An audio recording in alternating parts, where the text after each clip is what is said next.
தமிழன் தொலைக்காட்சி சொந்தங்களுக்கு கிறிஸ்டபர் தாஸின் அன்பு வணக்கங்கள். இன்றைய அரசியல் அரங்கம் நிகழ்ச்சிக்காக நம்முடன் தமிழக பாரதிய ஜனதா கட்சியின் தலித் தலைவர்களுள் ஒருவரான திரு தலித் குடிமகன் நம்முடன் இணைந்திருக்கிறார். அவரோடு நிறைய விஷயங்கள் பேசவிருக்கிறோம். குறிப்பாக சமகால அரசியல் நிகழ்வுகள், 26 சட்டமன்ற தேர்தல், பாரதிய ஜனதா கட்சி அதிமுக கூட்டணி தொடர்பாக தொடர்கின்ற பல கருத்து விமர்சனங்கள், இப்படியாக தமிழகத்தில் நிலவக்கூடிய மிக முக்கியமான பிரச்சனைகள், நிகழ்வுகள், அரசியல் நகர்வுகள் குறித்து நாம் தலித் குடிமகனோடு நிறைய விஷயங்கள் பேசலாம். சார் வணக்கம். வணக்கம் சார். நலமா இருக்கீங்களா? நல்லா இருக்கு சார்.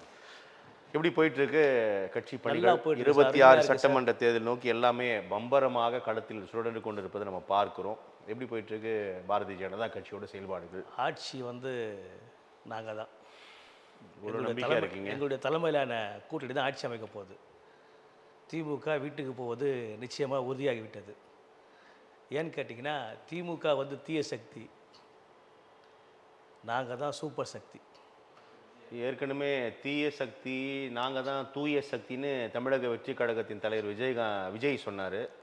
நீங்கள் தூய சக்தியை மாற்றி சூப்பர் சக்தின்னு சொல்கிறீங்க. நாங்கள் எப்பவுமே சூப்பர் சக்தி சார். நாங்கள் விஜய் தூய சக்தி கிடையாது, ஜனங்க அப்படின்னு சொல்கிற அளவுக்கு ஆகிப்போச்சு விஜய் அந்த கரூர் சம்பவத்தில். உங்கள் கூட்டணிக்கு வரலன்னா அப்படி இல்லை, 41 பேர் மனத்துக்கு போய் பார்க்கணுமா இல்லையா?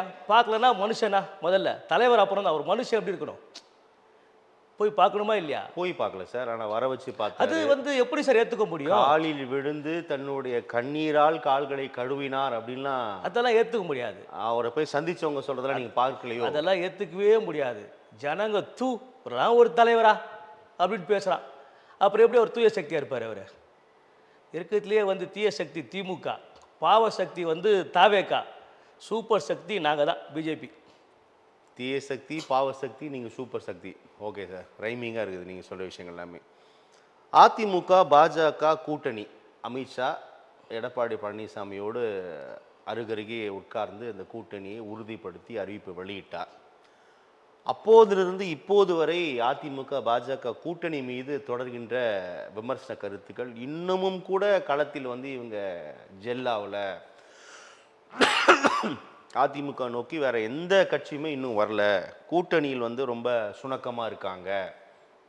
அந்த பக்கத்தில் அண்ணாமலை மாநில தலைவரா, நயினார் மாநில தலைவரா தெரில, திடீர்னு அண்ணாமலை லைம் லைட்டுக்கு வராரு அப்படின்னு அதிமுக பாஜகவை சுற்றியே நிறைய விஷயங்கள் சுழன்று கொண்டிருப்பதை நம்ம பார்க்கிறோம். என்ன சார் போயிட்டு இது தவறாக பரப்பப்படுகிற கருத்துக்கள் எதிர்கட்சிகள் திட்டமிட்டு இதை செய்தியாக்கின்றன. நாங்கள் கரெக்டாக தான் இருக்கிறோம், பிஜேபியும் அதிமுகவும் கரெக்டாக இருக்கிறோம் கூட்டணியில். ஜனவரிக்கு அப்புறம், தை பிறந்த அப்புறம் பாருங்கள் எத்தனை கட்சியில் எங்களோடு வராங்க. மெகா கூட்டணி நாங்கள் தான். தை பிறந்தால் வழி பிறக்கும். மெகா கூட்டணியே பிஜேபி தலைமையிலான கூட்டணி தான். தை பிறந்தால் வழி பிறக்கும், தங்கமே தங்கம்னு கூட்டணி கட்சிகள் உட்காந்துருக்காங்களோ? ஆமாம், எல்லாம் வெயிட் பண்ணுறாங்க. ஜனவரிக்கு அப்புறம் போவோம் எல்லாம் இப்போ இன்டீரியராக பேசிட்டு இருக்காங்க. இல்லை சார், நீங்கள் சொல்றது நான் சரியா புரிஞ்சு, இன்டீரியராக பேசிட்டு இருக்காங்க. தேர்தல் நெருக்கத்தில் தான் கூட்டணி உறுதியாகும், பேசிட்டு கூட்டணி அறிவிப்பு வெளிவரும். தலித் குடிமகன் யாரோட போறாரு, கிறிஸ்தவதாஸ் யாரோட போறாரு, சசி யாரோட போறாருல தெரியும், நான் புரிஞ்சுக்கிறேன்.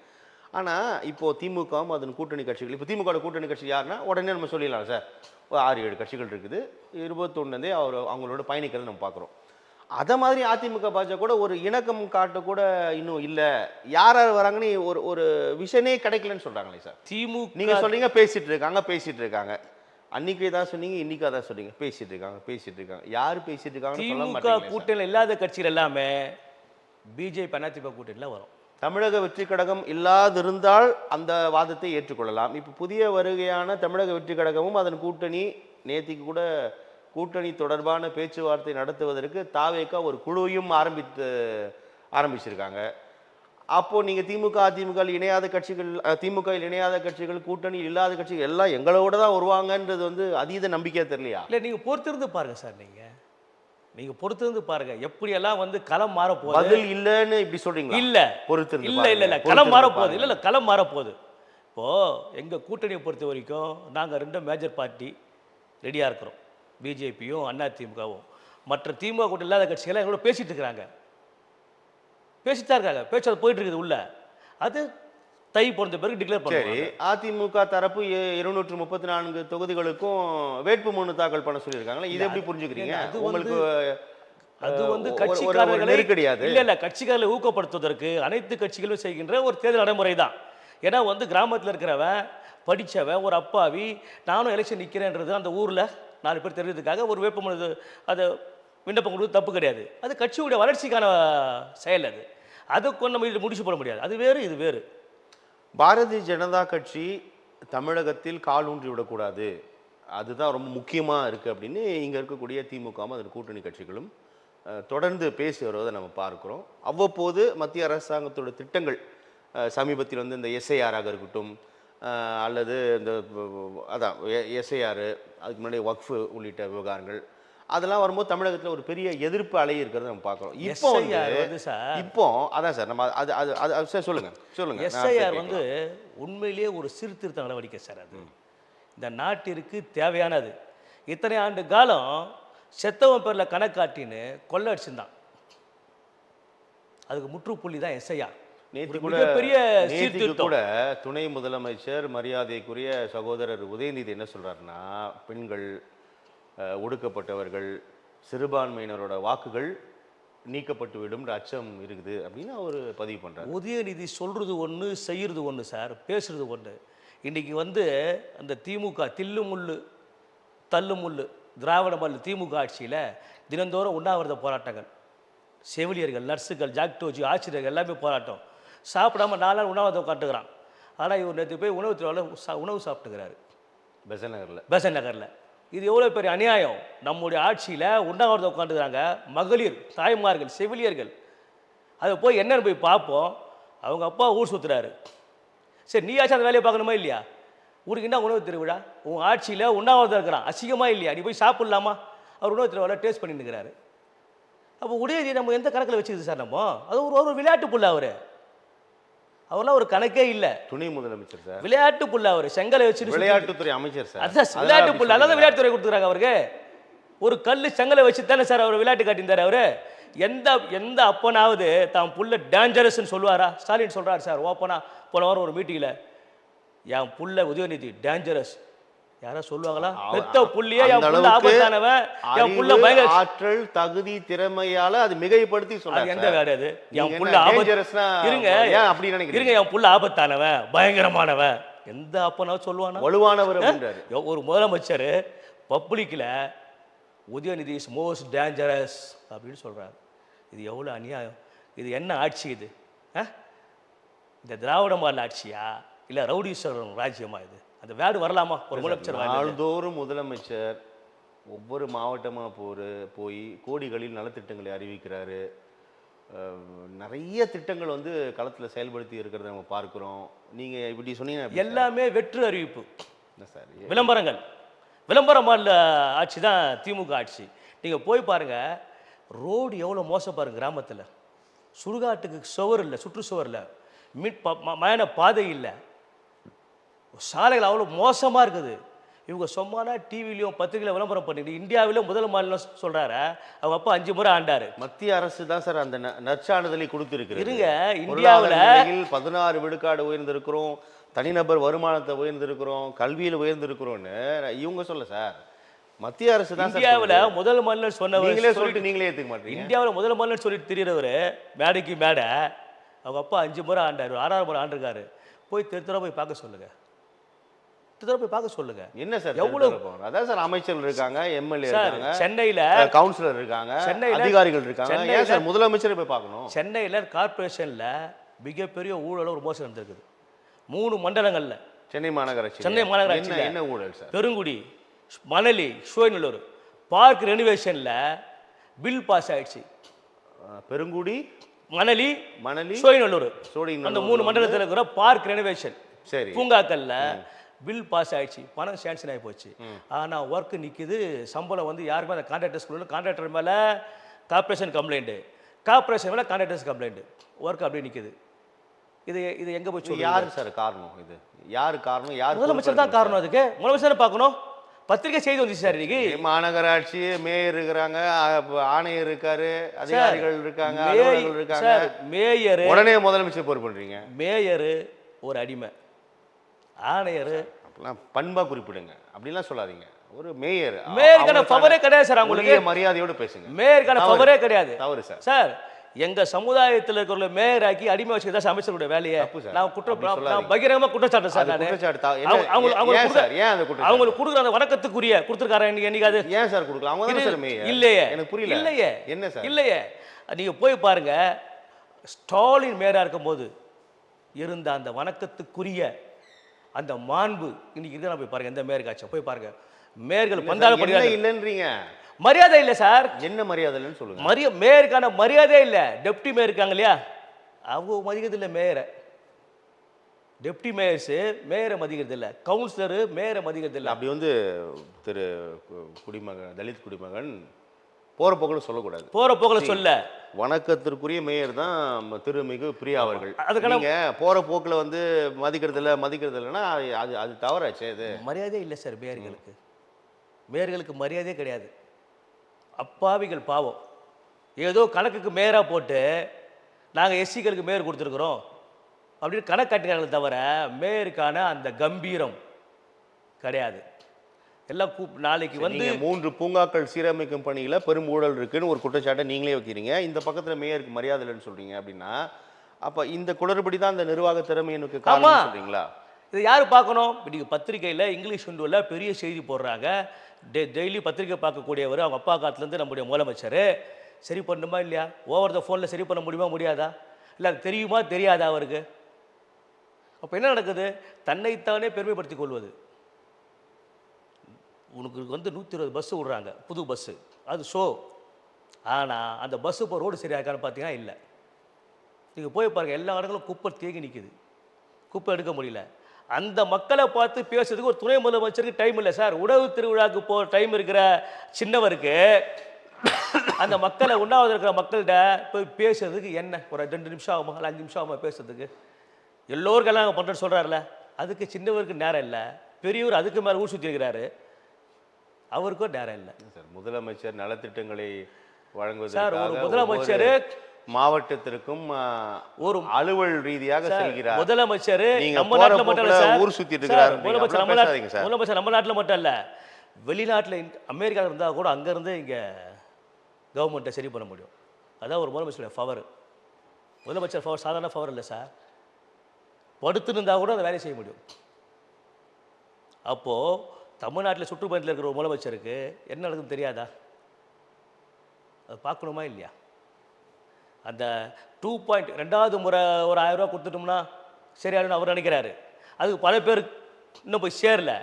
அதை விட கொடுமை, யாரெல்லாம் இவங்ககிட்ட பயனாளிகளோ அவங்கள கூப்பிட்டு மீட்டிங் போட்டு மேடை போட்டு அழ வச்சு அதை ரசிச்சுக்கிறாங்க சார். திமுக வந்து நாள்தோறும் இந்த நலத்திட்டங்களை வந்து செய்து தந்து கொண்டே இருக்கிறது. அதனால பொறாமையில் வந்து திக்குமுக்காடி போயிருக்கீங்களோ நீங்களா? இல்லை, இவங்க ஒரு விழா நடத்தி அந்த விழாவில் அந்த பயனாளிகளை கூப்பிட்டு அந்த பசங்களை பேச விட்டு அந்த பசங்களை அழ வச்சு அதில் சுகம் காணுங்கிறாங்க. இது என்ன? ஒரு பயனாளியை கூப்பிட்டு பேச விட்டு அழ வைக்கிறதா டிவியில் வேலை? அதில் முதலமைச்சர், துணை முதலமைச்சர் உட்காந்துன்னு ரசிச்சுட்டுங்கிறாங்க சார். அவங்க இந்த அரசாங்கத்தில் பயன் பெற்று உணர்வுபூர்வமாக தங்களுடைய ஒருத்தர் கொடுத்துட்டு நன்றியே வாழ்த்துக்கு வந்து கண்ணீர் மல்க தெரிவிக்கிறாங்க. ஒருத்தர் கொடுத்துட்டு நீங்க கூப்பிட்டு அவங்க வந்து நடிக்க வைக்கிறாங்க. நீங்க நடிக்க வைக்கல, நடிக்க வைக்கல, அழ வைக்கிறது நியாயமானு கேட்கிறேன். ஏன் சார் அழ? எதுக்கு சார் அந்த பெருமை எதுக்கு? என்ன சார் அழ வைக்கிறாங்கன்னு ஏன் சார் சொல்றீங்க? பாருங்க, நேர்ல நான் அரசாங்கத்தின் பால் பயனடைஞ்ச வந்து உருக்கமா சொல்றேன் சார். நேர்ல லைவா சார் அழ வைக்கிறாங்க, அடிச்சு அழ வைச்ச மாதிரி சொல்றீங்க. நேர்ல லைவா பார்க்கும்போது நமக்கு பரிதாபமா இருக்குது. அது உங்க சிக்கல். எதுக்கு? ஏன் அந்த பப்ளிசிட்டி எதுக்குன்னு கேட்குறேன். அந்த பப்ளிசிட்டி முதலமைச்சருக்கு எதுக்கு? உன்னோட டியூட்டி தானே அது, செஞ்சியா முடிஞ்சு போச்சு. அது ஏன் நீ வந்து பெருமை போட்டு காட்டுற? நீ என்ன செஞ்சன்றதை டிவியில் காட்டு, தியேட்டரில் காட்டு, விளம்பரத்தில் முடிஞ்சு போச்சு, ஜனங்க பார்த்துட்டு போகுது. அதை விட்டுட்டு அதுக்கு ஒரு விழா எடுத்து அவங்கள பேச விட்டு அழ வச்சு அவங்க குடும்ப பேக்ரவுண்டை சொல்ல வச்சு எதுக்கு இந்த கேவலப்படுத்துகிற விஷயம் எதுக்கு பண்ணிகிட்டு இருக்கேன்? ஒரு ஆளுக்கு பண்ணிவிட்டு இது ஒரு பெருமையாக இது? இந்த பெருமை எதுக்குன்னு கேட்குறேன். ஒரு முதலமைச்சர் டியூட்டி தானே, ஆஸ் பர் டியூட்டி தானே, அது கடமை தானே, செஞ்சால் முடிஞ்சு போச்சு. எதுக்கு அது?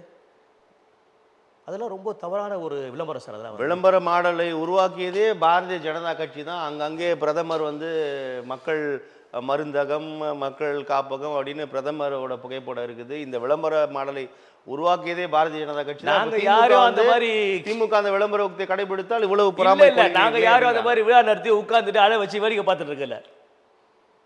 நாங்க யாரும் அந்த மாதிரி விழா நடத்தி கூப்பிட்டு பேச வச்சு அழ வச்சு வேடிக்கை பார்த்துட்டு இருக்கல. சரிங்க சார். இப்போ திமுக அதிமுக கூட்டணி வந்து பேசுறீங்க, எல்லாம் பேசிட்டே இருக்கிறாங்க. ஜனவரிக்கு மேல உறுதியாயிரும் அப்படின்னு சொல்றீங்க. அந்த அந்த நம்பிக்கையில் தான் இருக்கீங்களா சார் பாரதிய ஜனதா? நம்பிக்கை இது வந்து நம்பிக்கை இல்லை, இதுதான் காலத்தின் கட்டாயம். இது திமுக கிட்ட எல்லாரும் எங்கே போவாங்க? அவங்க போய் தனியாக ஒரு கட்சி ஃபார்ம் பண்ணுவாங்களா? இல்லை மூலதனம் ஏதாவது ஃபார்ம் பண்ணுவாங்களா? இல்லையே. திமுக இல்லைன்னா அண்ணா திமுக பிஜேபி கூட்டணி தான் வந்தாங்க. ஆப்ஷன் இருக்குல்ல, இப்போ தாவேக்கு ஆப்ஷன் இருக்குல்ல. தாவேக்கெல்லாம் ஒரு கட்சியே கிடையாது சார்.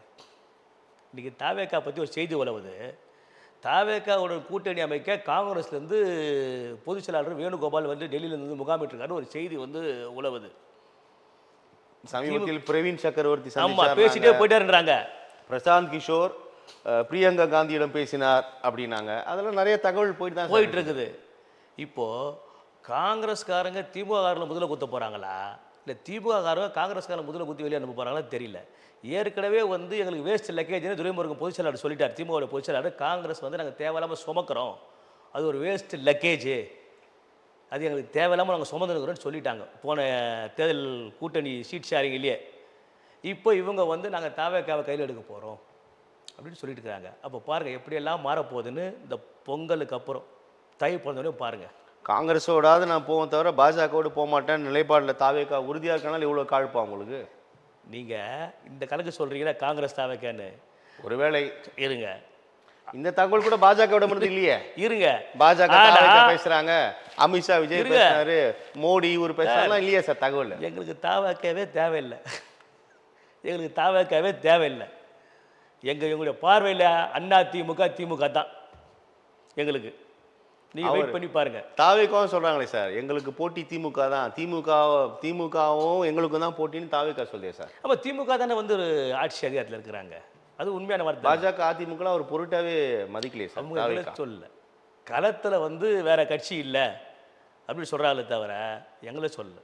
தாவேக்கா அதிமுக பாஜக கூட்டணி கலகலத்து போயிருக்குது. ஒன்றுபட்ட அதிமுக கேட்ட செங்கோட்டையனே தாவேக்கா போயிட்டாரு. இன்னும் முக்கிய நிர்வாகிகள் முன்னாள் அமைச்சர்கள் எல்லாமே வந்து தாவேக்கா இணைய போகிறாங்க. அதிமுக பாஜக கூட்டணி ரொம்ப சிக்கலை சந்திக்க போகிறது அப்படின்னா நிறைய அரசியல் விமர்சகர்கள் ஆர்வம் தெரிவிக்கிறார்களே சார். திமுகவை தூக்கி சுமக்கிறது அதிமுக தான். திமுக தூக்கி சுமக்கிறது அதிமுக. அதிமுக வந்து போனவங்க தான் நீ திமுகவில் வந்து அந்த கட்சி தூக்கி சுமந்து அந்த கட்சி நீங்கள் ஆட்சி வரணும் பண்ணுறது சொல்கிறீங்க. அமைச்சர்களாக இருப்பவர்களே சொல்கிறீங்க, எல்லாரும் சேர்த்து தான். அதால் வந்து திமுகவுக்கு வந்து உண்மையான பலம் கிடையாது. திமுக பலம் என்றைக்கோ போயிடுச்சு. அது அண்ணா போனார் பாருங்க, அப்போவே போயிடுச்சு. அது அவங்க அப்பா காலத்துலேயே அண்ணா திமுக வந்து போனவங்க தான் வந்து அந்த கட்சியை தூக்கி சுமந்து ஆட்சியத்தை கொண்டு வந்திருக்காங்க. இப்போ அதே நிலைமை தான் வந்து ஒரு அவங்களுக்கு பலம் சார். அது திமுக நம்பி போகிறாங்க சார். அப்படி இல்லையா போகிறவங்க அவன் எல்லாம் அமைச்சர்களாக அண்ணா திமுக தான் அறிவாளியாக இருக்கிறாங்க, அமைச்சர்களாக கோல வச்சுக்கிறாங்க. அண்ணா திமுக தான் அறிவாளியாக இருக்கிறாங்க. அண்ணா திமுக அதெல்லாம் அறிவு திருவிழா நடத்துறாரு யாரு? துணை முதலமைச்சர். அறிவு திருவிழா அண்ணா திமுக அந்த போனால்தான் தான் கட்சி நிற்குது, நீடிக்குது, ஆட்சி அமைக்குது. அது மாதிரி தான் தமிழகத்தில் வந்து பாரதிய ஜனதா அதிமுக கூட்டணி பேசும்போதே பாஜகவை தமிழகத்தில் கால் ஊன்றி விடக்கூடாது, ஐயோ பாஜக உள்ளே வந்துடும், பாஜக உள்ளே வந்துடும் அப்படின்னு தான் அந்த தரப்பில் நம்ம சொல்கிறத பார்க்குறோம். மத்திய அரசு மாநில அரசை வந்து வஞ்சித்து வருது அப்படின்னு நம்ம வந்து தொடர்ந்து அந்த அந்த அந்த குரல்கள் எழுந்து வருவதை நம்ம பார்க்கும்போது சமீபத்தில் கூட வளர்ந்த பாரத 100 நாள் வேலை திட்டம், ஆமாம், ஊராட்சி வேலைவாய்ப்பு மற்றும் நகர்ப்புற வாழ்வாதார உறுதியளிப்பு திட்டம் BMG MG அந்த திட்டம் கடுமையான விமர்சனங்களை உருவாக்கி இருக்கிறது. ஏன் மத்திய அரசுக்கு இந்த வேலை? ஒரு திட்டம் தான் போயிட்டு இருக்கிறேன், ஏன் பேரை மாற்றி? இந்த மகாத்மா காந்தி ஊரக வேலைவாய்ப்பு திட்டம் முழுக்க 100% ஃபண்டு வந்து சென்ட்ரல் கவர்மெண்ட்டுக்கு. ஆமாம், அந்த ஃபண்டை இப்போ நீங்கள் 60% தருவீங்க, 40% மாநில அரசு மேலே ஏற்கனவே நிதி பற்றாக்குறையில் தவித்து கொண்டிருக்கிற மாநிலத்தின் தலையில் ஏன் சுமத்துகிறீர்கள்? சொல்ல வரா. இப்போ குட் கொஸ்டின். 100% வந்து மத்திய அரசுடைய ஃபண்டு. ஆமாம், அந்த ஃபண்டை சரியாக மக்களிடம் கொண்டு போய் சேர்க்காம இடையில 40% கமிஷனு. இன்னொரு ட்விஸ்ட்டு வச்சுருக்கீங்க மத்திய அரசு அப்படின்னு சொல்கிறாங்க. மொத்த காசு நீங்கள் தரப்போ 100 நாள் வச்சுருந்தீங்க, பாதி காசை மாநில அரசு தரப்போ 125 உயர்த்திட்டீங்க. அதான் சொல்ல இன்னும் வரேன். எங்களோட சுமையை அதிகரிச்சிட்டீங்க. அதுதான் சொல்ல வரேன். இதை ஏன் நீங்க சுமையா பாக்குறீங்க? ஸ்டேட் கவர்மெண்ட் பெனிஃபிட் யாரு? ஸ்டேட் கவர்மெண்ட் மக்கள், காசு இல்ல மாநில சார். மக்கள். சார், நிதி இல்ல சார், நிதி தான் சார் செலவு சார், பண்ண முடியும். benefit- ஏற்கனவே நிதி பற்றாக்குறை சார், வந்து தவிச்சு இருக்கிறோம். benefit- நீங்க இன்னொரு நிதி சுமை வைக்கிறீங்க. இருங்க, பயனாளிகள் மாநில மக்கள். அது யாருக்கு போய் சேரணும்? முதலமைச்சர் தான் அது கிரெடிட் போய் சேரணும். ஆனா 100% நிதி யாருது? மத்திய அரசு நிதி. இது என்ன பண்ணாங்க? 100% நிதி போய் மக்களை போய் சேரல. அந்த மக்கள் யாரானா அந்த மகாத்மா காந்தி ஊரக திட்டத்தில் ஒர்க் பண்ணுவங்க அப்பாவிகள், அன்னாட காட்சிகள், முதியோர்கள், விதவைகள், வயதானவர்கள். அவங்க மடியில ஏன் சார் கை வச்சிட்டீங்க? அவங்களுக்கு பணம் போய் சேரல சார். கொடுக்க வேண்டிய அந்த காசு சரியா கொடுக்காம 60% தான் கொடுத்தாங்க, 40% கொள்ளடிச்சாங்க அந்த இடைத்தரகர்கள், ஆஃபீஸர்ஸு எல்லாமே. அதை இன்னைக்கு நாங்கள் கண்டுபிடிச்சி எங்கள் பணத்தை நீங்கள் கொள்ளடிக்கிறீங்க, உங்களுக்கும் அந்த பணம் இருந்தால் தான் சரி வரும்னு சொல்லிட்டு நம்முடைய மாண்புமிகு பாரத பிரதமர் ஒரு புதுசாக அந்த கிராமம் புதுசாக மாற்றி தான் அதை இவங்க வந்து ஜி ராம்ஜின்னு சொல்லி பிரபலப்படுத்திக்கிறாங்க. அதால் புதுசாக 60% நாங்கள், 40% நீங்கள். இதான் உண்மையான இதுதான் சார். ஒரு திட்டத்தில் இதுதான் உண்மையான மக்களாட்சி. இருங்க சார், ஒரு திட்டத்தில் ஒரு ஊழல் நடைபெறுகிறது, குற்றம் நடைபெறுகிறதுனா அந்த ஊழலை சரிப்படுத்தணும், குற்றங்களை சரிப்படுத்தணும். அதுக்காக நீங்க திட்டத்தையே மாத்துவீங்களா? இல்ல, திட்டத்தை மாத்தல. 40 விழுக்காடு ஊழல் நடக்குதுன்னா ஊழலில் யார் திளைப்பவர்களை கைது செய்யுங்க, நடவடிக்கை எடுங்க சார். திட்டத்தை சீர்திருத்திருக்கிறோம். நீங்க 40% நீங்களே கொடுங்க அப்படின்னா சீர்திருத்திருக்கிறோம். நீ 40% கொள்ளடிச்சிருந்த 100% மத்திய அரசு கவர்மெண்ட் நிதியில 40% நீ கொள்ளடிச்சிருந்த. இப்போ நீ ஏன் கொள்ளடிக்கிற? உன் காசை போட்டு கொடு மக்களுக்கு. ஸ்டேட்மெண்ட் அப்படி இருக்கா? Official statement. அபிஷியல் ஸ்டேட்மெண்ட்ல நீங்க போய் கிராமத்துல போய் கேளுங்க. நீங்க கிராமத்துல ஏப்பா நாங்க 100 ரூபாய் குத்தோம், நீ 40 ரூபாய் கொள்ளடிக்கிற, அதனால 60 ரூபாய் கொடுங்க. நீங்க ஜன பெனிஃபிட் போய் கேளுங்க. கொள்ளடிச்சு வச்சுக்கணும் ஒரு ஸ்டேட்மெண்ட் கொடுக்குறீங்களா? ஏன் கொடுக்கல? பயனாளிகள் கேளுங்க சார். அப்படி கொடுங்க. பயனாளிகள் கொடுக்குறாங்க சார். பயனாளிகள் அப்படி கொடுக்காம நீங்க பூசி மடுவீங்க. பயனாளிகள் எனக்கு முழுவதுமா வந்து சேர குற்றச்சாட்டுக்குது. எனக்கு நான் செஞ்ச வேலைக்கு அந்த 100 நாள் வேலை திட்டத்தில் எனக்கு சரியா வேலை கொடுக்கல, அவங்களே காசு அடிச்சுன்னு போயிட்டாங்க. பயனாளிகளை கூட்டு வந்து பேச வைங்க. ஓகே, நீங்க எடுங்க, இன்டர்வியூ எடுங்க, பிரஸ் நீங்க இன்டர்வியூ எடுங்க, போ பயனாளிகிட்ட போங்க. எங்க அந்த பயனாளிகள் புலம்புறாங்க? கிராம நீங்க சார் அப்பாவி ஜனங்கள் சார். அவங்க வந்து சார் அவங்க வந்து அந்த ஊருக்கு வேலை வாய்ப்பு கிராமத்துக்குள்ள பண்ற வேலை அது வந்து அந்த போய் பாருங்க, அவங்கள போய் நீங்க பேட்டி எடுங்க, சொல்லுவாங்க எங்களுக்கு முழுசா இது வரைக்கும் காசு கொடுத்ததே இல்லைன்னு சொல்லுவாங்க. இனி அந்த காசு போய் சேரும். இப்போ நாங்க ஆட்சி வந்த உடனே சிலிண்டர்ல ஒரு சீர்திருத்தம் கொண்டு வந்தோம். சிலிண்டர்ல என்ன கொண்டு வந்தீங்க? ஏழைகளுக்கான சிலிண்டர் பணக்காரங்க நீங்க வாங்கக்கூடாது ஒரு சீர்திருத்தம் கொண்டு வந்தார் நம்முடைய மாண்புமிகு பாரத பிரதமர். அக்கௌண்ட்ல போற மாதிரி போட்டீங்க, இப்போ இல்ல. இல்ல சார், சிலிண்டருக்கு அது இல்ல, அந்த சிஸ்டம் சொல்ல வரல. சிலிண்டர் ஆமா, மானியத்தை அக்கௌண்ட்ல தானே போட்டீங்க. நான் சொல்ல வரது மானியம் இல்ல சார். ஒரே சிலிண்டரை பணக்காரர் வாங்கி தான் ஏழைகள் வாங்கியிருந்தாங்க. இப்போ சூப்பர் சார் ரஜினிகாந்த் வீட்டில் ஒரே சிலிண்டர் தான், நம்ம வீட்டில் ஒரே சிலிண்டர் தான், ஒரே ரேட். இப்போ அப்படி இல்லை, அவங்களுக்கு வந்து தனி ரேட்டு. இன்கம் டேக்ஸ் கட்டுறவங்களுக்கு அவங்களுக்கு வந்து இந்த இதில் வர இந்த ஸ்கீமில் வர மாட்டாங்க. ஆனால் ஒட்டு மொத்தமாக மன்மோகன் சிங் கவர்மெண்ட்டில் டோட்டலாக அந்த ஸ்கீமில் தான் வந்து எல்லாமே இருந்தாங்க. அதை வந்து ஒரு முடிவு கொண்டு வந்தோம் சிலிண்டரை. ஸோ இப்போ அந்த ஆதார் முறைப்படுத்தி இப்போ எல்லாமே வந்து இப்போ அதே மாதிரி ஓட் லிஸ்ட்டில் எத்தனை இப்போ எவ்வளோ செத்த ஓட்டை வச்சு எவ்வளோ அரிசி சக்கரை ரேஷனில் கொள்ளடிச்சுக்கிறான் பாருங்க நீங்கள். சார், நம்ம இடைவெளிக்கு முன்னாடி மீண்டும் இந்த எஸ்ஐஆர் விவகாரம் குறித்து பேசினீங்க. அதன் மீது நிறைய குற்றச்சாட்டு, நிறைய கருத்து விமர்சனங்கள் இந்த நொடி வரை தொடருதை நம்ம பார்க்குறோம். இது வந்து மீண்டும் ஒடுக்கப்பட்டவர்கள், சிறுபான்மையினர், பெண்கள் வாக்குகள் வந்து திட்டமிட்டு நீக்கப்படுவதற்கான வாய்ப்பு இருக்குது அப்படின்னு துணை முதலமைச்சர் கூட அந்த கருத்தை தெரிவிக்கிறார். ஏறக்குறைய 96 லட்சம் வாக்காளர்கள் தமிழகத்தில் நீக்கப்பட்டுள்ளார்கள் அப்படின்னு பார்க்க, சென்னையில் மட்டும் ஏறக்குறைய 14 லட்சம் வாக்காளர் நீக்கப்பட்டிருக்காங்க. இது நீக்கப்பட்டிருக்காங்கன்னு பார்க்கும் பொழுது என்ன இவ்வளோ வாக்குகள் போயிடுச்சு, 1 கோடி, ஏறக்குறைய 1 கோடி வாக்குகள் தமிழக நீக்கியிருக்காங்களே, அப்போ 1 கோடி வாக்காளர்களோட வாக்குகள் வந்து மறுக்கப்பட்டிருக்கு அப்படின்னு சில கருத்துகள் நம்ம களத்தில் இருக்கிறத பார்க்குறோம். ஏற்கிறாங்க, இதை எதிர்க்கிறாங்க. எதிர்கட்சி ஏற்கிறது, ஆளும் தரப்பு இதை தொடர்ந்து எதிர்த்து வருவதை நம்ம பார்க்குறோம். எப்படி சார் புரிஞ்சுக்கலாம்? சார், இல்லாதவனை வச்சுட்டு இருக்கிற மாதிரி கணக்காட்டி அனைத்து பொருட்களையும் கொள்ளடிச்சிருக்கிறாங்க மாநில அரசு. புரியல சார். இப்போ ரேஷனில் வந்து அரிசி வருது ஒரு 1000 பேருக்கு, அதில் 400 பேர் செத்து போயிருக்கிறான், 6 பேர் தான் உயிரோடு இருக்கிறான். அந்த 400 பேர் கணக்காக கொள்ளடிச்சிக்கிறான் அரிசி, சக்கரை, மண்ணெண்ணெய் எல்லாத்தையும். இப்போது அரிசி வருது ஒரு 1000 பேருக்கு வருது ஒரு ரேஷன் கடையில், அதில் 1000 பேர் இல்லை, செத்து போயிருக்காங்க, அந்த கார்டு இல்லை. 400 பேர் தான் வந்து 600 பேர் வாங்குறான். 400 பேர் வாங்க வாக்காளரோட இந்த எண்ணிக்கையின் அடிப்படையில் எல்லாம் சேர்த்து தான். அதில் இப்போ ரேஷன் கார்டு வந்து உங்களுக்கு கணக்கீடு எப்படி வரும்னா ஓட்டர் லிஸ்ட்டு எல்லாம் சேர்த்து தான் வரும். இப்போ நாங்கள் என்ன கண்டுபிடிக்கிறோம்னு சொன்னால், எப்படி வந்து கேஸை வந்து கண்டுபிடிச்சி அது சரி பண்ணுமோ சிலிண்டரை, இது ஏழைகளுக்கானது, இது உங்களுக்கானது இல்லை, அவங்க 1000 ரூபா கொடுத்தவங்க நீங்கள் 2000 ரூபா கொடுத்து வாங்குங்க அப்படின்னு இருங்க. இங்க பாருங்க. நான் சொல்ல வரது முதல்ல உள்வாங்க. இறப்பு நடைபெற்றால் இருங்க. ஆட்டோமேட்டிக்கா ரேஷன் கார்டு வாங்க முடியாது சார். இல்ல ஒரு நிமிஷம் கேளுங்க. இல்ல நான் சொல்ல வரது முதல்ல உள்வாங்க சார். நான் சொல்ல வரது முதல்ல உள்வாங்க. தவறான தகவல் சொல்றீங்க. இல்ல தவறான தகவல் சொல்ல வரது முதல்ல உள்வாங்க. அப்போ இந்த வாக்கு போறதுக்கு, ஓட்டு போறதுக்கு இத திராவிட கட்சிகள் பயன்படுத்துறது. இல்ல நீங்க ரேஷன் கார்டை ஒன்று சொன்னீங்க, அது தவறுன்ற. இல்ல அது அதுலேயே அது வருதுன்னு தான் சொல்ல வரேன் நான் வந்து. சார் ரேஷன் கார்டில் நீங்கள் போய் பார்த்தா கடைசி நேரத்தில் யாரெல்லாம் வரலையோ இல்லையோ அது விற்றுருவாங்க, திரும்பி அது கவர்மெண்ட் போய் சேருதில்லை. வாங்கின மாதிரி கணக்கு, வாங்கின மாதிரி கணக்கு. அது கடைசி நாளில் ஒரு 3 நாள் கடைசி நாளில் அதுக்கு திரும்பி கவர்மெண்ட்டுக்கு போடுமா இல்லையா? போகிறதில்ல. வாங்கின மாதிரி கணக்கு வாங்கிட்டாங்க, முடிஞ்சு போச்சு கணக்கு. இதுதான் ஓட்டு லிஸ்ட்லேயும் இல்லாதவனை இருக்கிற மாதிரி ஓட்டு போட்டு இதெல்லாம் இப்போ கண்டுபிடிச்சி சரி பண்ணுறோம். டெலிட் பண்ணி ஆகணுமா இல்லையா?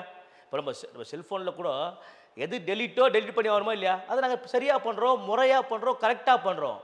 அது சில பேருக்கு இவ்வளோ நாள் அதை வச்சு ஏமாற்றி வந்தவங்களுக்கு, இவ்வளோ நாள் அதை வச்சு கள்ள ஓட்டு போட்டு வந்தவங்களுக்கு, இவ்வளோ நாள் அதை வச்சுட்டு சுகத்தை அனுபவிச்சு வந்தவங்களுக்கு பிடிக்கல, கத்துறாங்க, கதறாங்க. எஸ்ஆர் என்ன தப்பு? ஒரு ரிவ்யூவில் ஒரு கரெக்ஷனில் என்ன தப்பு?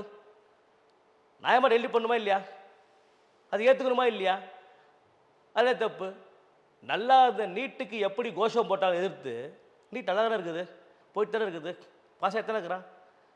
அப்போ நீட்டுன்னு சொல்லி அத்தனை பேர் மரணத்திற்கு காரணமாக இருந்த இன்றைக்கி இப்போ எஸ்ஐஆர் கத்திருக்கிறீங்க. இந்த இப்போ 100 நாள் வேலை திட்டம், 120 நாள் எக்ஸ்ட்ரா 20 நாள் வேலை கொடுத்தா என்ன குறைஞ்சி போயிட்டு போகிறேன்? 20 நாள் எக்ஸ்ட்ரா சம்பளம் வாங்குறானா இல்லையா? அல்லாட்டி உனக்கு ஒன்று குறையுது. இது எல்லாமே சார் எங்கள் மத்திய அரசு, பிஜேபி அரசு எல்லாத்தையும் கிளியர் பண்ணுறாங்க, தவறெல்லாம் கண்டுபிடிக்கிறாங்க, நம்ம காந்தெல்லாம் மைனஸ் ஆகுது. சார் தவறுகளை நீங்கள் வந்து கண்டுபிடிங்க, கண்டுபிடிக்கப்பட்டால் உரிய நடவடிக்கை எடுங்க, அதிகாரம் உங்கள் கையில் இருக்குது. ஆனால் மக்கள் நல திட்டங்களை ஏன் முடக்குகிறீர்கள் அப்படின்றாங்க. நாங்கள் எதையும் முடக்கலையே. இப்போ நம்முடைய முதலமைச்சர் பண்ணுற எந்த திட்டம் நம்ம எதுவும் முடக்கலையே. அவர் பண்ணித்தானே இருக்காரு. அவர் ஏதாவது முட்டுக்கட்டை போடுறோமா? கல்விக்கான நிதி தரமாட்டேன்றீங்க, மும்மொழி கோரிக்கை ஏற்றுக்கொண்டால் தான் கல்விக்கான நிதி தருவீங்கன்றீங்க. இப்போ 100 நாள் வேலைவாய்ப்பு உறுதி திட்டத்துக்கே இப்போ திக்குமுக்காடி போயிருந்த நிலையில் இப்போ நீங்கள் 40% மாநில அரசு நிதி தர சொல்றீங்க. தானே சார் ஆகணும் மாநில அரசு. மக்கள் நல திட்டங்கள் எப்படி சார் செய்ய முடியும்? மாநில அரசுக்கு வருவாய் இருக்கா இல்லையா சார்? வருவாய் இருக்கா இல்லையா? மாநில அரசு பற்றாக்குறையில் நாங்கள் வந்து தவிச்சிட்டு இருக்கோம்னு சொல்றாங்க சார். சார் தேவையில்லாதது நீங்களா வந்து வெளியே சொல்லிட்டு ஜனங்க கேட்டாங்களா 1000 ரூபா கொடுன்னு? ஒன்று ஜனங்க 1000 ரூபா கொடுன்னு கேட்டாங்களா? ஃப்ரீ பஸ் ஒன்று கேட்டாங்களா? கேட்காதல. நீ பாரதிய ஜனதா கட்சி இங்க வந்து இலவசங்களையும் விலையில்லா பொருட்கள் தருவது எதிர்க்குது.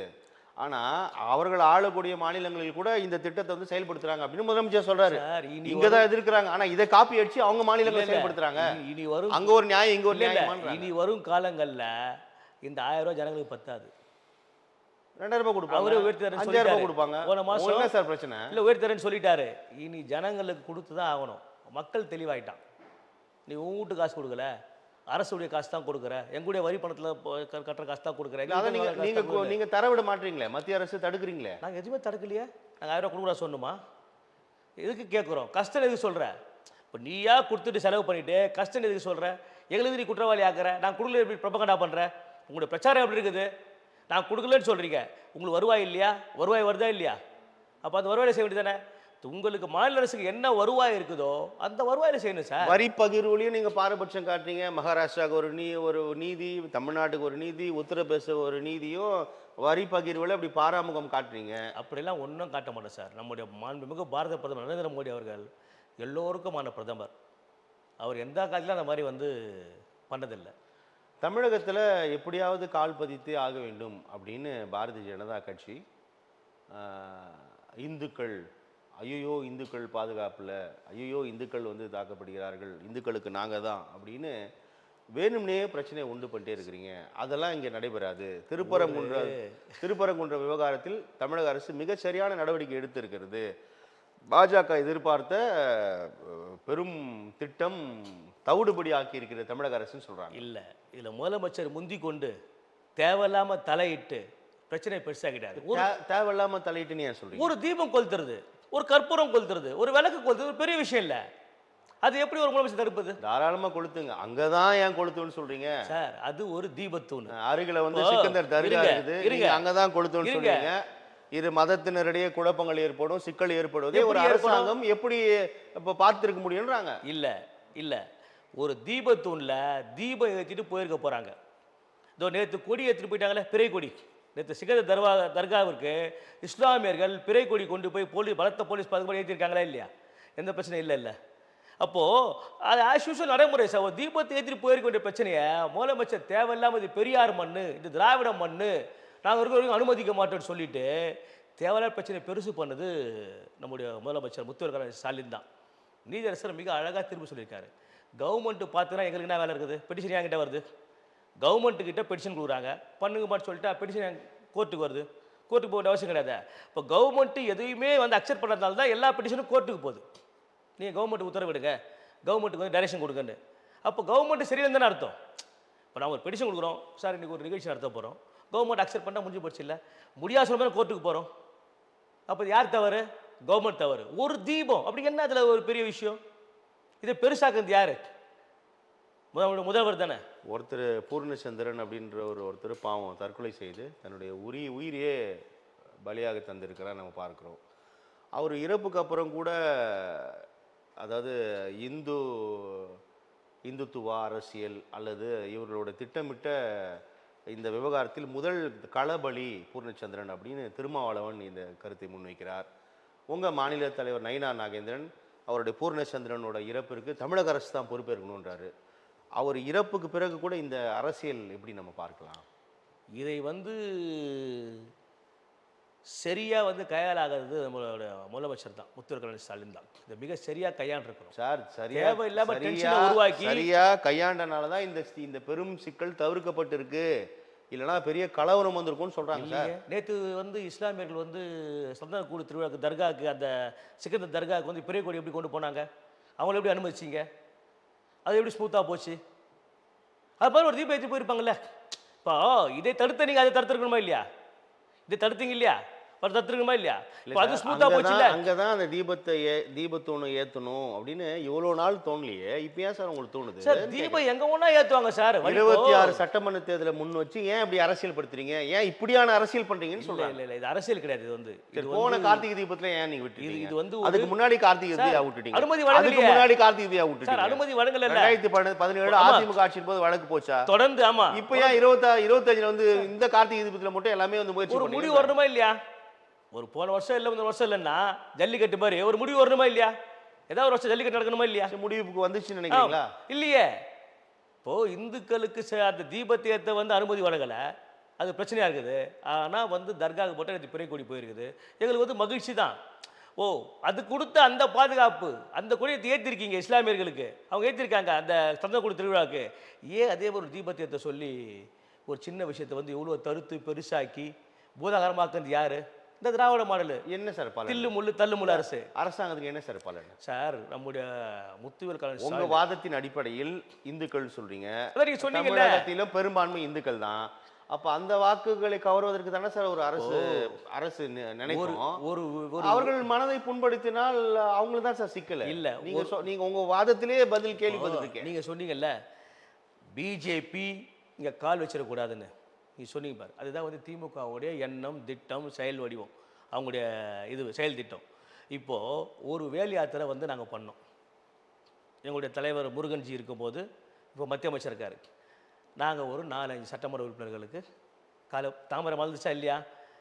அதுபோல் எங்கே தாமரை மலர்ந்து விடுமோ என்கின்ற அச்சம் இன்றைக்கி முதல்வருக்கு எதை பார்த்தாலும் பயம். பிஜேபி பார்த்தா பயம், அண்ணா திமுக பார்த்தா பயம், விஜயை பார்த்தா பயம், எதை பார்த்தாலும் பயம் முதல்வருக்கு. ஏன்னா வீட்டுக்கு போட்டால் அசிங்கம் இல்லை அவருக்கு. பையனுலாம் பல வழக்குகள் வந்து சிறைக்கு போக வேண்டியது இருக்குல்ல. அவங்களாம் பல வழக்குகள், ஊழல் வழக்குகள் வரிசை கட்டி நிற்கிது. அதில் மீண்டும் ஆட்சியை தொடரணும், 2.0 வரணும்னு மேடைக்கு மேடை போன வாரம் ஒரு மீட்டிங்கில் பேசுகிறாரு. சவுண்டாக சொல்லுங்கள், கை தட்டுங்கிறாரு. எவனும் கை தட்டல. 2 பேரும் சொல்கிறாரு, சவுண்டாக சொல்லுங்கள், கை தட்டுங்க. யாரும் கை தட்டல. அவரே அப்செட் ஆகி மைக்கை விட்டு வெளியே வந்துட்டார் அவங்க மீட்டிங்லேயே. அப்போ அந்தளவுக்கு திமுக காரங்களே வந்து பெனிஃபிட் ஆகலை. மேல் மட்டத்தில் இருக்கிறவங்க மட்டும்தான் இன்றைக்கி கோடிகளில் கொலைச்சி வச்சுருக்கிறான். கீழே இருக்கிற திமுககாரன் வறுமையிலையும் சாப்பாடு கஷ்டத்துலையும் இருக்கிறான். அவனை எட்டி பார்க்க ஆள் கிடையாது. ஏதோ தீபாவளிக்கு ஒரு 10,000 கொடுத்துட்றாங்க, எலெக்ஷனுக்கு ஒரு 10,000 வீட்டு கொடுத்துட்றாங்க அந்த உறுப்பினர்களுக்கு. அதை தவிர வேறு எந்த பெனிஃபிட்டுமே வந்து திமுகலாம் அனுபவிக்கலை இந்த 5 வருஷம் ஆட்சியில். இந்த கடைசி காலத்தில் வீட்டுக்கு போகிற நேரத்தில் ஒரு 400 பிறந்து சைக்கிள் கொடுக்குறேன், மீண்டும் 1000 ரூபா கொடுக்குறேன், பசங்களுக்கு மடிக்கணினி கொடுக்குறேன். நல்ல திட்டம் தானே சார். எப்போ? வீட்டுக்கு போகிறப்போவா? இந்த 1000 ரூபாவே 2021 சொல்லி 2023 செப்டம்பரில் கொடுக்குறீங்க. இது வரைக்கும் 28,000 தான் வந்துருக்குது. உண்மையிலே வந்து 60,000 சேர்த்துக்கணுமா இல்லையா? 60 மாதத்துக்கு. சார் இப்போ கிராமப்புற அந்த ஏழை பிள்ளைகளுக்கு சைக்கிள் மடிக்கணிலாம் ரொம்ப பெரிய கனவாச்சு சார். ரொம்ப நல்ல விஷயம் தானே சார் சார். அதை கொடுத்தானே சார் ஆகணும். கவர்மெண்ட்டில் தலைவர் நல்ல விஷயம் தானே, பாராட்டு தானே. நீங்கள் வந்து எப்போ கொடுக்கணும்? ஆட்சி போகிற 4 வருஷமா? அப்போ 3 வருஷம் பட்சம் எங்கே போயிட்டான்? போன வருஷம் எங்கே போயிட்டான்? அவன் எங்கே போயிட்டான்? இப்போ எல்லாரும் ஒரே கண்ணில் பார்க்கணுமில்ல, எல்லாமே மாணவர்கள் தானே. இப்போது யார் ஆண்டாலும் சார் கொடுத்துணுமா இல்லையா இந்த ஸ்டூடெண்ட்டுக்கு? இவ்வளோ நாள் கொடுக்காம இன்றைக்கி சைக்கிளை கொடுத்து ஓட்ட விட்டுன்னு இன்றைக்கி போய் மடிக்கணி கொடுக்குறோம். அதுவும் இன்னும் மடிக்கணி கொடுக்கணும்னு ஆரம்பிக்கல. ஜனவரிக்கு அப்போ தான் கொடுக்குறோன்னு சொல்லி நம்முடைய துணை முதலமைச்சர் சென்னை சொல்லிக்கிறாரு. 8க்கு அப்புறம் கொடுக்குறோம், ஜனவரி 8க்கு அப்புறம் கொடுக்குறோன்னு சொல்லிட்டு இன்னும் அது வந்து ப்ரொடக்ஷன் ஆகலன்னு நினைக்கிறேன். மாதிரி எதையுமே சரியாக செய்யலை சார். அவங்க எது செஞ்சாலும் அன்றைக்கி ஒரு நாள் தான் சார், மறுநாள் அது வந்து அவுட் ஆயிடுது. அதை போய் இவங்க பார்க்குறதில்ல. எல்லா திட்டமும் இன்றைக்கி கிராமங்களில் போனோம்னா, நான் இப்போ 2 நாள் முன்னாடி வேலூர், திருப்பத்தூர், கிருஷ்ணகிரி போயிட்டு வரேன். அங்கே இருக்கிற அருந்ததியர் மக்கள், எங்களுக்கு சுடுகாட்டுக்கு பாதை இல்லை, சுடுகாட்டுக்கு சுற்றுச்சுவர் இல்லை, சுடுகாட்டுக்கு வழி இல்லை, எங்கள் சுடுகாட்டை பிசி வந்து ஆக்கிரமிச்சிட்டாங்கன்னு ஒரே கம்ப்ளைண்ட்டு. இதை யார் பார்க்கணும்? இங்கே இருக்க தாசில்தார், விஓஓ பார்க்கணும், இல்லை கலெக்டர் பார்க்கணும், இல்லை எம்எல்ஏ, இல்லை எம்பிஸ் பார்க்கணும், இல்லை முதலமைச்சர் பார்க்கணும். பார்க்குறதில்ல. நாங்கள் 3% உள் இடஒதுக்கீடு கொடுத்துட்டோன்னு சொல்லிட்டு தம்பட்டை அடிச்சிக்கின்னு அருந்ததியில் எவ்வளோ பேர் தொழில் பிறகு வெள்ளரிக்கை விட முடியுமா சொல்லுங்கள், சாலிடுங்க விட சொல்லுங்கள் பார்க்கலாம். 3% அவங்க அப்பா கொடுத்துட்டு போனார். இது வரைக்கும் எவ்வளோ பேர் தொழில் பிறக்கிறான்? இந்த 1 கோடி திட்டம் போட்டார்ல எஸ்சி எஸ்டிக்கு, 18லேருந்து 3% உள் ஒதுக்கீடு தான். உள் ஒதுக்கீடு 18லேருந்து. இப்போது 1 கோடி கொடுக்குறேன்னு சொல்லிட்டு ஒரு ஸ்கீம் கொண்டு வந்தார் 2 வருஷமாக. எஸ்சிக்களை தொழிலதிபராக மாட்டுறேன் அப்படின்னு சொல்லிட்டு எத்தனை எஸ்சி ஆக்கியிருக்காருன்னு வெள்ளரிக்கை விட முடியுமா? அவர் 1 கோடி கொடுத்துருக்காருன்னு அட்லீஸ்ட் ஒரு 100 கோடி ஆச்சும் ஒரு 100 பேர் கொடுத்துருப்பாரா? தொழிலதிபர் ஆக்கியிருப்பாரா? கணக்காட்டு சொல்லுங்கள், வெள்ளரி கொடுத்து சொல்லுங்கள். சரி, அருந்ததியர் எஸ்சிஏ எத்தனை பேர் ஆக்கிப்பான்னு சொல்லுங்கள். ஒன்றும் கிடையாது. சும்மா வெறும் இன்றைக்கி ஒரு பெரிய சீட்டிங் பண்ணிக்கிறாங்க கவர்மெண்ட்டு. இந்த 2 விளம்பரத்தை இன்றைக்கி பேப்பரில் போட்டாங்க கவர்மெண்ட்டு. என்ன விளம்பரம் சார்? ஒன்று, எஸ்சி எஸ்டியில் தொழில் முனைவோர் எல்லாம் அப்ளை பண்ணுங்க. இது ஒரு சீட்டிங் விளம்பரம்.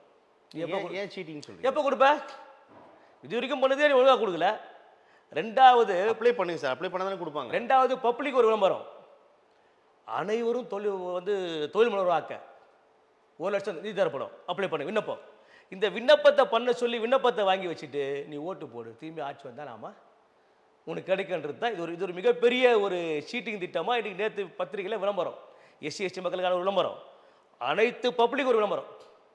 1 லட்சம் மானிய விதத்தை கொடுப்பாரு. பீகாரில் அப்படி ஒரு திட்டத்தை செயல்படுத்தி தான் சார் வெற்றி பெற்றீங்கன்னு சொல்கிறாங்க. 1 லட்சம் ரூபாய் பெண்களுக்கு கடன் கொடுத்தீங்க, அதுதாங்க வாக்குகளாக ஆட்சின்னு சொல்கிறாங்க. அப்போ பீகாரில் நீங்கள் செயல்படுத்துறீங்க, தமிழ்நாட்டில் இவங்க செயல்படுத்தக்கூடாதா? பீகாரில் பண்ணிங்கன்னா அரசியல், தமிழ்நாட்டில் பண்ணால் அது அநியாயமா? இல்லை. நீங்கள் அந்த விளம்பரத்தை பார்த்தீங்கன்னா திராவிட மாடல் அரசனுடைய தில்லு முள்ளு, அதோடைய மிகப்பெரிய மோசடி எப்படி பண்ணுறாங்க. எலெக்ஷன் அப்போ இதை வந்து எப்படி அனௌன்ஸ்மெண்ட் பண்ணி விளம்பரம் படுத்திருக்காங்க. 1 லட்சம் கொடுத்துருவாங்களா? கிடையாது இல்லை சார். எத்தனை பேர் கொடுப்பாங்க? அதுதான் ஏதாவது ஒரு சீர்திருத்தத்தை கொண்டு வரணும். இல்லை ஒரு நாள் அறிவிக்காம 2 மாச தேர்தலின் போது இது அறிவிக்கிறீங்க. இல்லை இது எலெக்ஷன்ல வராது சார். ஏமாற்றம் விஷயம் இல்லையா? இல்லை இது வந்து எலெக்ஷன் கமிஷன்ல வராது. ஏன்னா எலெக்ஷன் கமிஷன் வந்து டேட் அனௌன்ஸ் பண்ண பிறகு தான் வரும். இது வராது. அதுதான் சார் வராது. புரியுது. அப்படியான ஒரு நிலை இல்லையேன்னு கேட்குறேன். இப்போ நீங்க சொல்றது ஒரு வாதத்திற்கு நான் புரிஞ்சுக்கிறேன். இது வந்து தவறு தான். இவ்வளோ நாள் தூங்கியிருந்தீங்க, 2 மாத தேர்தலை வச்சு இப்போ நீங்கள் அறிவிப்பு வெளியிட்டீங்கன்னா ஒரு கவர்ச்சி திட்டத்தின் போது அது வாக்குகளாக வர வாய்ப்பு இருக்கு அப்படின்னா ஒரு வாதத்திற்கு தவறு தான். கேட்க ஆள்லையே. இப்போ இதை 2021 அவங்க வெளியிட்டு பண்ணியிருந்தாங்கன்னா மிக சரி, இன்னொரு 1 லட்சம் பேர் பெனிஃபிட் ஆயிருப்பான் பப்ளிக்கில். ஒட்டுமொத்த ஆள் சாதியில் 1 லட்சம் பேர் பெனிஃபிட் ஆயிருப்பான் அந்த 1 லேக்கில். ஆனால் அந்த 1 கோடியில் அட்லீஸ்ட் ஒரு 100 எஸ்சி ஆச்சு பெனிஃபிட் ஆயிருப்பான் இந்த 5 இயர்ஸில். அப்போ சும்மா வாயில் ஏதாவது ஒன்று சொல்லிட்டு போயிடுது, இப்போ பத்திரிகை விளம்பரத்தில் ஏதாவது போட்டு போயிடுது. விண்ணப்பம் உடனடியாக பண்ணுங்க. அந்த விண்ணப்பத்தை வாங்கி வச்சுட்டு அங்கே இருக்கிற சட்டமன்ற அனுப்ப வேண்டியது. இப்போ நம்ம தொழில ஒரு 1000 வந்துச்சு, நீ வேலை செய், நீ ஒரு 10 ஓட்டு வேலை செய், நம்ம மீண்டும் வந்தால் தான் இது ஒரு ஸ்கீம். இது வந்து நம்ம மீண்டும் வந்தால் தான் உனக்கு சாங்ஷன் ஆகும். வந்துடுச்சு எல்லாம் அப்ளிகேஷன். எம்எல்ஏ மாதிரி பண்ணுங்கிறாங்க. எம்எல்ஏ பண்ணுவாங்க இல்லையா? நீங்கள் 10 பேர் சேருங்க. இப்போ நீங்கள் சொல்கிறது வந்து இப்போ களத்தில் நல்லா பெர்ஃபார்ம் பண்ணுமே சார். அப்போ அதுதான் இப்போ எம்எல்ஏ மாதிரி அவங்க ஆரம்பிச்சிட்டாங்க. எதிர்க்கலாம். ஆமா, ஆனால் நிதர்சனமாக இது ஆமா ஒரு எம்எல்ஏ டீம். ஆமாம், ஒரு டீம் உருவாக்கிட்டாங்க அவங்க. ஒரு எம்எல்ஏ டீமில் எப்படி வந்து அந்த எம்எல்ஏ குரூப்பில் நீங்கள் ஒரு சேருங்க, உங்களுக்கு பெனிஃபிட் வரும், நீங்கள் 10 பேர் சேருங்க, அடுத்த பெனிஃபிட் வரும், இப்படி சேர்ப்பாங்களோ. ஆனால் கடைசியாக எங்கே போய் நிற்கும்? மோசடியில் போய் நிற்கும். அந்த திட்டம் எம்எல்ஏ ஃபெயிலில் போய் நிற்கும். கொஞ்சம் பேர் பெனிஃபிட் ஆவான், மற்றவெல்லாம் போட்டு மாட்டிட்டு உள்ளே மாட்டிட்டு அவஸ்தைப்பட்டுப்பான். அந்த மாதிரி ஒரு ஸ்கீமை 2 விளம்பரத்தை போட்டு நேற்று கவர்மெண்ட்டு ஸ்டார்ட் அப்பில் விளம்பரம், யார் வேணாலும் வந்து 1 லட்சம் விண்ணப்பம் போடுங்க, ஆல் பப்ளிக்கு. அதே மாதிரி எஸ்சி எஸ்டி நீங்கள் போடுங்க. இது எப்படி எவ்வளோ நாள் தான் இதை ஏமாத்திருப்பீங்க? அவங்க அப்பா காலத்தில் ஏமாத்திருக்கிறதா?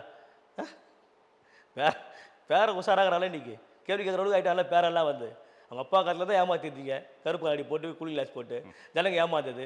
உன் காலத்துலேயுமே ஏமாத்திருக்கிறது, டோப்பா போட்டு மேக்கப் பண்ணி ஏமாறதுக்கு ஆளுக்குறாங்க. இங்கே எப்படி அது பெரிய அளவில் மக்கள் பயனடைய போகிறாங்க சார். நீங்கள் உங்கள் விமர்சனமாக எனக்கு 1 லட்ச ரூபாய் பயன் அப்படின்னா நான் 1 லட்சத்தை தான் சார் பார்ப்பேன். கொடுக்கலையே, வெள்ளையறிக்கை வெள்ளையுது சார். சார் இப்போ நீங்கள் போட்டிருக்கீங்களா, இது 2மே பழைய ஸ்கீம் தான். இது 2மே பழைய ஸ்கீம் தான். இப்போ பெனிஃபிட் எவ்வளோ பேர் ஆகிருக்கா சொல்லுங்கள்? இந்த 4.5 வருஷம் ஆட்சியில், திராவிட மாடல் ஆட்சியில், முத்துவர் கலைஞர் ஆட்சியில் எவ்வளோ எஸ்சி எஸ்டி பெனிஃபிட் ஆகிக்கிறாங்க. இதில் எவ்வளோ SC ST start up benefit ஆக சொல்லுங்கள். வெள்ளையறிக்கை வெளியிடுங்க. வெளியிட முடியாதுல்ல. அப்புறம் 2.0 ஏன் அலையிறீங்க நீங்கள்? உங்கள் மாநில தலைமை திரு நயினா நாகேந்திரன் இருக்கிறாரு, மீண்டும் அண்ணாமலை லைம்லைட்டில் வராரோ அப்படின்னு அவருக்கு எடப்பாடி பழனிசாமி சொன்னதாக கூட ஒரு தகவல் இருக்குது. அதாவது லைம்லைட்டில் வராரு, அது உங்கள் கட்சியோட விருப்பம். ஆனால் ஒரு அதிமுக தொடர்பான இதிலும் வந்து பேச்சுவார்த்தை ஈடுபடக்கூடாது அப்படின்னு உங்களுடைய மேலிட பொறுப்பாளர் ஃபியூஸ் கோவிலிடம் சொன்னதாக கூட சில தகவல்கள் உழவுறதை பார்க்குறோம். என்ன சார்? சார், பிரச்சாரத்துக்கு எங்களுடைய எழுச்சி தலைவர் அண்ணாமலை இருந்தார். அவர் தலைவர், மாநில தலைவர், எழுச்சி தலைவர். எழுச்சி தலைவர். ஆமா, அப்ப நயினா நாகேந்திரன் எழுச்சி தலைவர் இல்லையா? அவர் தலைவர். எழுச்சி மாநில தலைவர் சார். எழுச்சி அவர் கொடுக்க மாட்டீங்க சார். மாநில தலைவர் வந்து எழுச்சி வந்து அவர் கொடுக்க மாட்டீங்க. எழுச்சி வந்து அண்ணாமலையார் தான் சார் கொடுக்க மாட்டீங்க. அண்ணாமலையாருடைய பீரியட் தான். நயினா நாகேந்திரன் வருகைக்கு பிறகு அப்ப எழுச்சி அடையல இதுக்கு சார் சொல்றேன். அண்ணாமலையார் தலைவர் அண்ணாமலையாருடைய வருகைக்கு பிறகு தான் பாஜக கட்சி மிகப்பெரிய எழுச்சி பெற்றது. நயினா நாகேந்திரனுக்கு அப்புறம் இல்ல, அந்த எழுச்சி அப்படியே தொடருது. அதான் அவர் மாநில தலைவர் தான் குறைஞ்சிருச்சு, தொடருது. அது வந்து அவர் வந்து மாநில தலைவர், அந்த எழுச்சி வந்து தொடருது. எப்படி கலைஞர் போட்ட அதில் வந்து ஸ்டாலின் நட போடுறாரு, கலைஞர் போட்டு தானே 5 வருஷம் 5 தடவை ஆண்டிருக்காருல, அதுதான் ஸ்டாலின் நட போடுறாரு. அது மாதிரி வந்து அந்த எழுச்சி வந்து தொடருது. அதனால் தேர்தல் பிரச்சாரத்துக்கு அண்ணாமலையார் தான் வந்து ஒரு மிகப்பெரிய தாக்கத்தை ஏற்படுத்துவார். அண்ணாமலைக்கு வந்து உரிய முக்கியத்துவம் தரலன்னா அவர் தனி கட்சி ஆரம்பிக்க போறார் அப்படின்ற தகவல் கூட இப்போ களத்தில் இருக்கிறத பாருங்க. மீடியாக்கள் நிறைய பேசுவாங்க சார். மீடியாக்கள் இன்னொன்று பேசுகிறான், சொல்கிறேன் பாருங்க. நான் இன்றைக்கி உங்ககிட்ட சொல்கிறேன், ஒரு வேளை காங்கிரஸும் தாவேக்காவும் வந்து கூட்டணி போயிட்டா திமுகவும் பிஜேபியோட கூட்டணி அமைக்கணும்னு மீடியா பேசுகிறாங்க. ஏன்னா ஸ்டாலினுக்கு ஆட்சி அதிகாரம் முக்கியம். அதிமுக கட்டி விட்டுருவீங்களோ? ஆமா, இல்ல அதிமுக உங்களை கட்டி விட்டு இல்ல. இப்போ தாவேக்காவும் காங்கிரஸும் ஒன்றா ஆயிட்டா அங்கே ஒரு டீம் ஆகும்போது ஸ்டாலினுடைய முடிவு நாம பிஜேபி கூட போவோம், நமக்கு ஆட்சி தான் முக்கியன்ற அந்த லெவலில் கூட ஸ்டாலின் வருவார். ஏன்னா அவங்க அப்பாவே அந்த மாதிரி வந்திருக்காருன்னு மீடியா பேசுது. கடுமையா எதிர்க்கிறாரு. இல்லை, மீடியா பேசுது. பாஜகவே சார் கடுமையா எதிர்க்கிற திமுக. போன மீட்டிங்கில் எங்களை அன்பால் அரவணைத்தால் வரவேற்போம், அடிப்படை வேணுமென்றால் அடிப்படை மட்டும் ஸ்டாலினே பேசிட்டார். வந்தால் வரவேற்போம், அன்பால். சார், திமுக பொறுத்த வரைக்கும் தான் எப்பவுமே முதல்வராக நினைக்கிறவங்க தான் திமுக. அதுக்காக அவன் அப்பா எடுத்த மாதிரி, அவனுடைய அப்பா மறைஞ்ச முன்னாள் முதலமைச்சர் டாக்டர் கலைஞர் எடுத்த மாதிரி எந்த நிலையும் வந்து ஸ்டாலின் எடுப்பார். ஸ்டாலின் ஒன்றே நான் இப்படி தான் இருப்பேன்னு சொல்ல முடியாது. நீ அரசியலில் பாருங்கள், எவ்வளோ நடக்கலாம், அரசியல் எதுவும் நடக்கலாம் சார். காங்கிரஸ் எதிர்த்து காங்கிரஸ் தாவக்கா போகும்போது ஏன் ஸ்டாலின் முடிவு எடுக்க மாட்டார்? அதனால எது வேண்டாலும் நடக்கும். தை பிறந்த பிறகு பாருங்க, படி பறக்கும். ஆமாம், தங்கமே தங்கம் என்று காத்திருக்குன்னு சொல்றீங்க. அமித்ஷா கடந்த 15ஆம் தேதியே தமிழகம் வருவதாக ஒரு தகவல் இருந்துச்சு, ஆனால் அவர் வரல.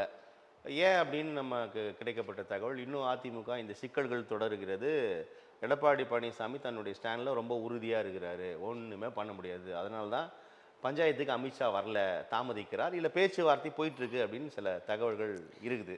உண்மையா சார்? ஊடகங்கள் வந்து திட்டமிட்டு பரப்புகின்ற ஒரு செய்தி சார். அப்போ அமித்ஷா வரமாட்டாரோ? வராரு, அமித்ஷாவும் வராரு, நம்முடைய மாண்புமிகு பிரதமர் மோடியும் வராரு, தமிழ்நாட்டுக்கு எல்லாம் வராங்க. இது வந்து ஊடகங்கள் வந்து சார், ஊடகங்கள் என்ன பண்ணுறாங்கன்னா, எதுக்காக சார் வருகிறார் அமித்ஷா? சார் சார் இந்தியாவில் எங்கே வேணா போகலாம் சார். அவர் அது சரி, உள்துறை அமைச்சர், அது சரி, அவர் எதுக்கு வேணா. அது சரி, தமிழகத்திற்கு வருகிறாரே, என்ன காரணம்னு சார் தமிழ்நாடு கேட்கலாம், அது தப்பு இல்லையா? தப்பு இல்லை, கேட்கலாம். சார் தமிழ்நாட்டுக்கு வருவார், எங்களெல்லாம் வந்து கூப்பிட்டு பேசி எலெக்ஷன் இப்படி பண்ணுங்கன்னு சொல்லி ஐடியா கொடுப்பாரு. அது ஒன்றும் பிரச்சனை இல்லை, எங்களுடைய இது பிரதமர் அவர் வந்து. அதில் வந்து அவரும் வராரு, இப்போ பாரத பிரதமரும் வராரு, எல்லாம் வர போகிறாங்க. இந்த பியூஷ் கோயல் வர போகிறாரு, திரும்பி எல்லாம் ஒரு ரவுண்டு பேச போகிறாங்க. துணி பிரச்சனை சார், எங்களுக்கு ஸ்மூத்தாக இருக்குது சார். திராவிட கட்சிகள், திராவிட மாநில திமுக என்ன பயன்னா, இவங்க அணி ஆகிட்டா நம்ம தனி ஆகிடுவோம். அணி ஆகலையே நீங்க. ஆக போகிறோம். அமமுக அப்படியே இருக்காரு, ஓபிஎஸ் அப்படியே இருக்காரு, செங்கோட்டையன் போயிட்டாரு தாவேக்காவுக்கு. சார், அணியா ஆனாதானே அவங்க தனியாவாங்க. செங்கோட்டையன் வந்து நீங்களே தனித்தனியா இருக்கீங்களே. செங்கோட்டையன் அண்ணா திமுகலே செல்லாத போயிட்டாரு, அப்புறம் விஜய்கிட்ட போய் என்ன ஆக போறாரு அவரு? செங்கோட்டையே ஒரு செங்கோல் கொடுக்குறாரு விஜய்க்கு, உடனே அங்கே முதலமைச்சர் ஆக்குவேன்றாரு. கொடுக்குறாரா? கொடுத்துட்டு உடனே வந்து எம்ஜிஆரை பார்த்தவன், நம்மையார் ஜெயலலிதா பார்த்தவன் எனக்கு தெரியும்ன்றார் அவர். அதனால முதலமைச்சர் ஆக்குவேன்றார் சார் விஜயா. இது என்ன தெரியும் அவருக்கு? நீங்க குறைச்சி இட போறீங்க. இல்லை இது என்ன தெரியும் சார்? நீங்க பார்த்தீங்கன்னா 9 முறை அவர் சட்டமன்ற உறுப்பினராக இருக்காரு. என்ன பயன் அந்த மக்களுக்கு? இந்த சட்டமன்ற தொகுதியில் என்ன பயன், என்ன கொண்டு வந்திருக்காரு? சொல்லுங்க, பட்டியலில் சொல்லுங்க பார்க்கலாம். மீண்டும் உறுதியாக வெற்றி பெறுவார்னு சொல்றாங்களே சார் களத்துல. சார் வெற்றி என்பது தாவேக்காவுக்கு இந்த நொடியில் ஒரு சட்டமன்ற உறுப்பினர் உறுதி அப்படின்னு அது விஜய். செங்கோட்டையன் சொல்றாங்களே சார். செங்கோட்டையன் தோல்வி இந்த முறை, விஜய் வெற்றி உறுதி, அது மறுக்க முடியாது. ஆனா செங்கோட்டையனுக்கு தோல்வி உறுதி. அது செங்கோட்டையன் ஜெயிச்சிருவாரு. பொறுத்திருந்து பார்க்கலாம் சார். தை பிறந்தால் வழி பிறக்கும், தங்கமே தங்கம் அப்படின்னு நீங்கள் தொடர்ந்து சொல்கிறத நான் புரிஞ்சுக்கிறேன். பொறுத்திருந்து பார்க்கலாம். நிறைய விஷயங்கள் பேசியிருக்கோம். உங்களோட வருகைக்கும் கருத்து பகிர்வுக்கும் மிக்க நன்றி சார். நன்றி சார்.